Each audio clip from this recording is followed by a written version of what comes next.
kind of what do you think is one of the bigger issues that's going to be affecting our listeners, the mom and pop investors here in Chicago? What do you think is kind of one of the bigger issues in your opinion? I think since 1986, one of the biggest issues for small mom and pop investors, especially those buy and hold landlords, is the RLTO, the Residential Landlord Tenant Ordinance. The RLTO is a bad piece of legislation. It's been around for a long period of time.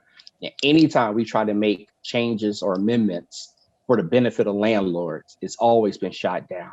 And the city council over the years has become more progressive, and progressive has even gone even more extreme to become Democrat socialist.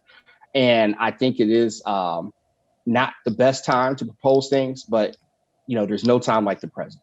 And we're fighting hard. We have a strong sponsor in Alderman Hopkins that represents like that near west corridor, who's proposed an ordinance that gives some parity for landlords. Now, one of the things that I will say about the RLTO, myself being an investor, having owned a 3-flat and lived in it until, just recently saying I want to get married. I can't have a wife and a child down in a basement apartment. But, moving out, owning that 3-flat, there were some things I was exempt from because it was owner occupied.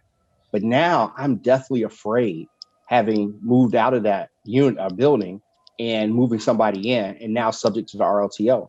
And something else that people don't talk about, we're all a little ambitious, right? Especially me and Tom, we went to U of I, right? We know no bounds. But it actually scares me sometimes to think about wanting to buy a 6-flat or 8-unit. I'm going to take that leap one day, but it's something that kind of paralyzes you with fear when you think about the RLTO and you do the smallest little thing, such as incorrectly assess the interest on the security deposit, even though the realtors would tell you shouldn't be taking security deposits, taking move-in fees.